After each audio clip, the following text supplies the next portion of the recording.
रामगंगा नदी की जो सिंचाई तंत्र है, जो हम कह सकते हैं जल तंत्र के बारे में आज हम डिस्कस करेंगे। तो रामगंगा नदी देखा जाए उत्तर प्रदेश के जो रोहलखंड रीजन है उसका एक इम्पॉर्टेंट रिवर है, नदी है, जो यहाँ के मुरादाबाद, बिजनौर, बरेली, शाहजहांपुर, बदायूं, हरदोई, कन्नौज इन एरिया के जो एग्रीकल्चर लैंड्स है इसका सिंचित है बेसिन तैयार होता है और उसमें कई सारी दूसरी और सहायक नदियाँ इनसे आकर मिलती हैं और बाद में रामगंगा नदी जो है जाकर गंगा नदी में मिल जाती है। इस तरीके से देखा जाए रामगंगा एक गंगा की एक सहायक नदी है और ये भी हिमालय से निकलती है और गंगा नदी भी हिमालय से निकलती है। तो रामगंगा भी देखा जाए जो गंगा है उसका जो बेसिन है, गंगा बेसिन बहुत बड़ा क्षेत्र है, सिंचित क्षेत्र है। तो देखा जाए गंगा को पतित पावनी गंगा कहा जाता है। ये बहुत बड़े एरिया को सिंचित करती है, वहाँ के एग्रीकल्चर को प्रभावित करती है। वहाँ बहुत सारा देखा जाए कि जो इंडिया की 40% आबादी जो है गंगा बेसिन में ही रहती है। तो ये बहुत बड़ा क्षेत्र है जहाँ कवर करती है, उसमें कई सारी नदियाँ आकर मिलती हैं। गंगा नदी को बड़ा रूप प्रदान करती है और बड़ी चौड़ी हो जाती है, जो देखा जाए नौ गांव में हो जाती है। इसके अंदर पुराने समय में जहाज चलते थे उस समय में इलाहाबाद से हल्दिया के लिए, तो बहुत ब्रॉड एरिया हो जाता है और जाके गंगा नदी जो है वो पश्चिम बंगाल में गिर जाती है, हिमालय से निकलती है। तो उसी एक सहायक नदी है रामगंगा। तो आज हम इसी पर डिस्कस करेंगे, इसी पे बात करेंगे। तो देखा जाए कि भारत में वर्तमान समय में नदियाँ जो है बहुत ही बुरे दौर से गुजर रही हैं। यहाँ नदियों को पूज्य तो माना जाता है, लेकिन वास्तव में जैसे जैसे लोग शिक्षित होते जा रहे हैं, लोगों की आवश्यकताएं बढ़ती जा रही हैं, लोग अमीर होते चले जा रहे हैं, नदियों का पारिस्थितिकी तंत्र उतना ही नष्ट होता चला जा रहा है। अगर हम बात करें रोहलखंड रीजन में, तो रोहलखंड रीजन में देखा जाए नदियां अपना वास्तविक रूप खो चुकी हैं, उनके जल स्रोत नष्ट हो चुके हैं और उनको बचाने की बहुत बड़ी बात है। लेकिन सरकारी तंत्र के द्वारा कई बार बहुत सारी कोशिश होती है, बहुत सारा बजट आता है, लेकिन जो ब्यूरोक्रेट्स और लीडरशिप के पीछे कॉकटेल सिस्टम डेवलप हो गया है, दोनों मिलकर उस बजट को खा जाते हैं और नदियों के कल्याण का कोई सरोकार उनका नहीं है। तो आज हम इस पर प्रकाश डालेंगे। नेक्स्ट वीडियो में हम बताएंगे नदियाँ सूख क्यों रही हैं और उसके दूरगामी परिणाम क्या होंगे। तो देखा जाए जिस क्षेत्र से रामगंगा निकलती है वो हिमालयन रीजन है और जिस क्षेत्र में बहती है वो तराई का रीजन है।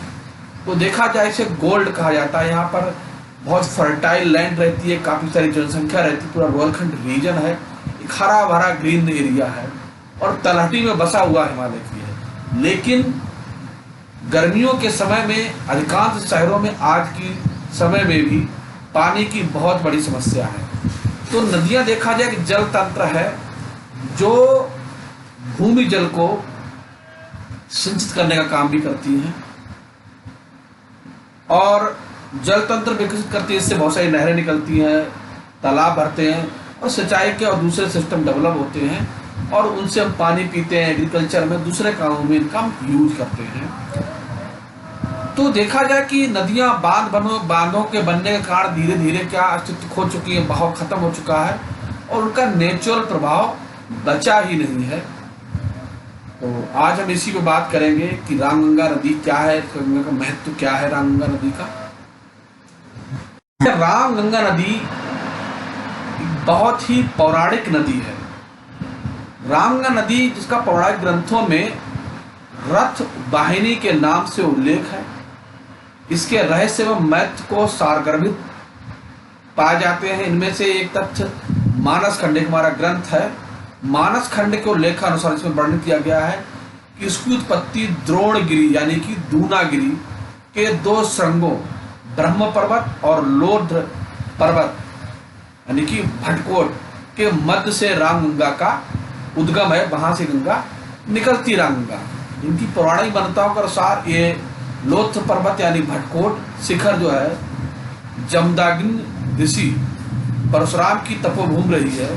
इसी कारण परशुराम के नाम पर इसका नाम रथवाहिनी रामगंगा। तो देखा जाए ये दूधातोली और पर्वत श्रृंखला है जहाँ से नदी निकलते हैं और कालागढ़ में बांध होता है और वहाँ से उत्तर बिजनौर से प्रवेश करती है उत्तर प्रदेश में और मुरादाबाद बरेली से होती हुई कन्नौज में गंगा में जाकर ये मिल जाती है। देखा जाए कि बहुत सारा पहाड़ों पे काफ़ी सारा बहाव होता है। जिम कार्बेट पार्क है और पहाड़ों के बीच से होते हुए ये गंगा रामगंगा जो है मैदान में प्रवेश। तो देखा जाए रामगंगा का जो वाटर का स्रोत है वो नामिक ग्लेशियर से निकलने वाली नदी है। ये नामिक ग्लेशियर से नदी निकलती है, लेकिन मुंशियारी के पास अभी पिछले कुछ समय में झील बन गई जिससे इसका प्रभाव जो है वो नाचनी के निकट प्रभावित हुआ है।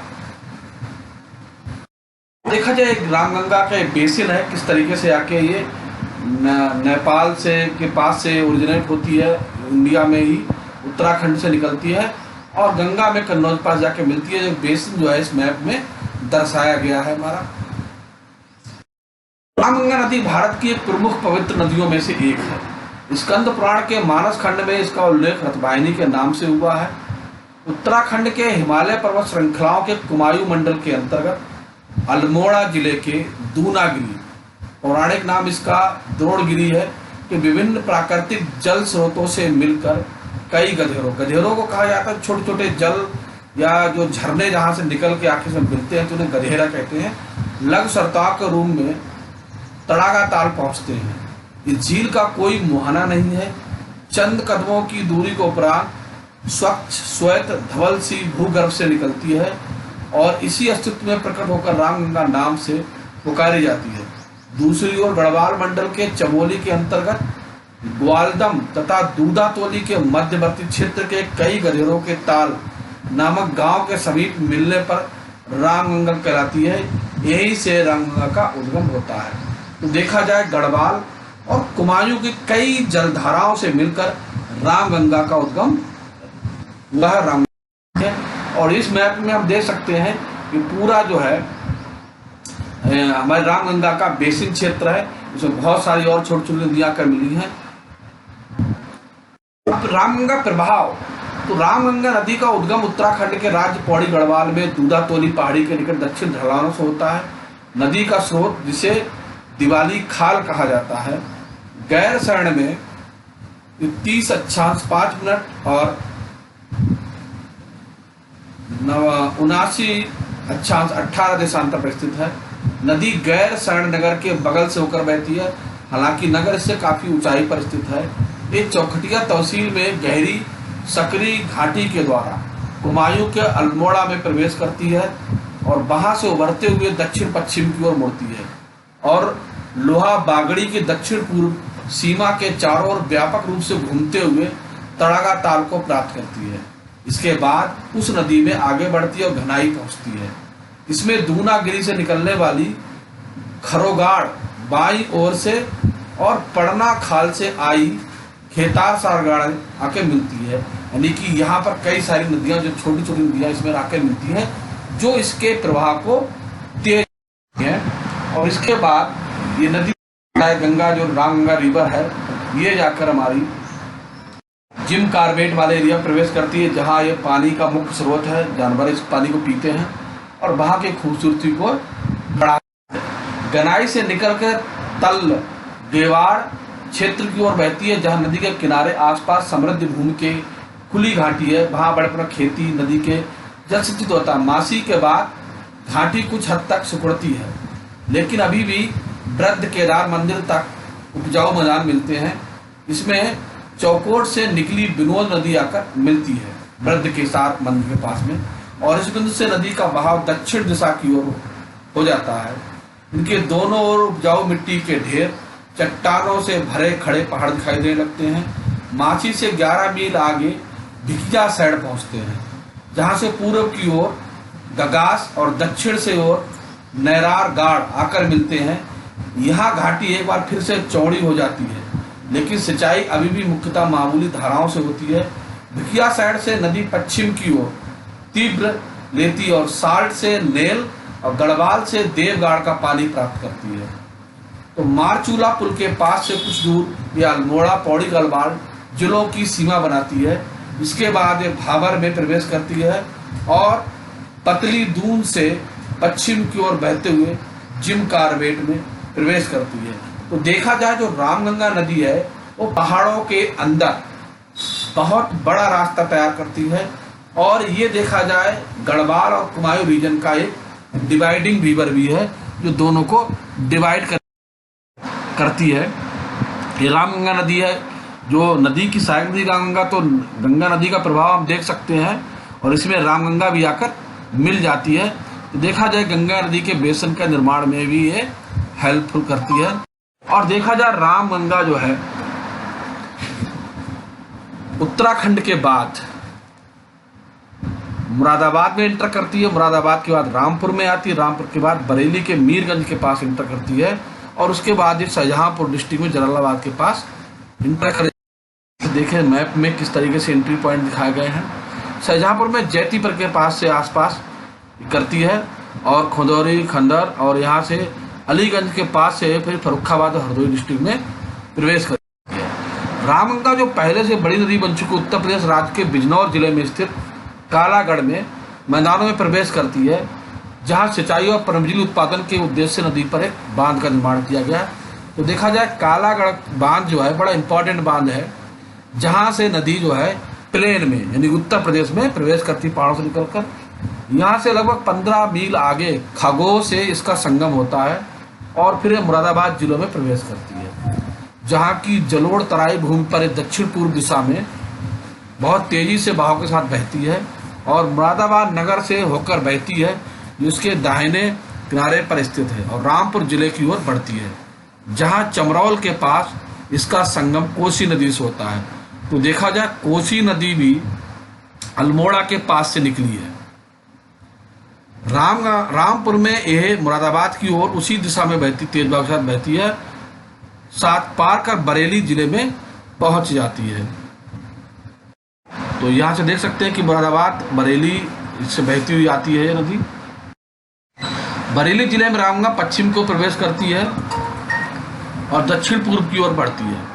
कुछ दूरी पर ही इसमें भाखड़ा और किच्चा नदी की संयुक्त धारा आकर मिलती है। इसके बाद जब बरेली नगर के समीप पहुंचती है जो इसके बाईं ओर स्थित है। यहाँ इसका संगम देवरनिया और नकटिया नदियों से होता है। दोनों नदियाँ बरेली नगर से होकर बहती हैं। बरेली के समीप चौबारी में यह मेला भी लगता है, जहाँ पर और वार्षिक मेला भी आयोजित होता है। यह क्षेत्र की नौकाओं के लिए बारिश के दौरान नौगाम में हो जाती है, लेकिन सूखे के मौसम में इसका उपयोग नहीं करता है। बदायूं शाहजहांपुर में बहती हुई जलालाबाद में जाकर अधिक बोझ वाली नौकाओं के लिए नौगाम में हो जाती है और इसके बाद यह हरदोई जिले में आ जाती है। अंत में 373 किलोमीटर का मील का सफर तय करने के बाद कन्नौज के विपरीत गंगा में मिल जाती है। इस पर कई सारी विद्युत परियोजनाएं हैं। रामगंगा नदी पर कालागढ़ में बांध बनाया गया है। दूसरा बांध अभी जो है निर्माणाधीन है, जिसका निर्माण चौबारी जा रहा है। रामगंगा के छोरों पर जिम कार्बेट उद्यान है, जिसे 1936 में लुप्तप्राय बंगाल टाइगर की रक्षा के लिए हैली नेशनल पार्क के रूप में घोषित किया गया था। ये परियोजना के आने वाला पहला पार्क पशु विहार है। रामगंगा की पतलीन घाटी में 1318.54 वर्ग किलोमीटर में बसा हुआ है, जिसके अंतर्गत 821 किलोमीटर वर्ग का जिम कार्बेट क्षेत्र संरक्षित एरिया के अंतर्गत आता है। इसमें जो बेसिकली जो जिम कार्बेट पार्क है उसमें बाघ, चीता, शेर, तेंदुआ, गुलनार, सांवर, बार्किंग डियर, हिरण, नीलगाय, एशियाई हाथी, बांदर, कौल, भालू, जंगल कोबरा, पाइथन, ये बहुत सारे जानवर और बहुत सारी टाइप की मछली जाती है। अब रामगंगा के किनारे कौन कौन से डिस्ट्रिक्ट पड़ते हैं, शहर बसे हुए हैं, तो उसमें चमोली, पौड़ी, अल्मोड़ा, नैनीताल, मुरादाबाद, बरेली, बदायूं, शाहजहांपुर, फर्रुखाबाद, बिजनौर, हरदोई आते हैं। देखते हैं कि इसमें किस तरीके से मैप में हमारा जो रामगंगा बेसिन है किस तरीके से फैला हुआ है, कितने एरिया को सज्जित करने का काम करती है। ये रामगंगा किनारे पड़ने वाला मुख्य तीर्थ गांव है। ये धनडाली शिव मंदिर, महल चौरी, चौखटिया, सोइटो, श्री राम पादुका, डाग, आदिग्राम, सोमेश्वरनाथ, करनौड़ी, मासी, काला चैना, रामघाट, पौराणिक, बुद्ध के रुद्रेश्वर, ये हमारे बहुत सारे पहाड़ में पड़ने वाले दूसरे। इसकी सहायक नदियाँ कौन कौन सी हैं? तो इसमें सहायक नदियाँ विनोद है, खगास है, खो है, कोसी है, अरिल है, भाखड़ा है, अप्सरा है, गौला है, कैलाश है, नकटिया, देवरानी, देहा। इसकी जो है रामगंगा की ये सहायक नदियाँ हैं जो इसके प्रवाह को बढ़ाती हैं और उसमें जल स्तर को भी बढ़ाने का काम करती हैं। और ये पहाड़ पे मिलने वाले कुछ लघु सरताएँ हैं, छोटी छोटी नदियाँ हैं, बगौड़, तिहाड़, बरजोई, धनाड़, चरगंदेरी, चौसाड़, खतरोन, अमरोली, फिर नरोड़ा।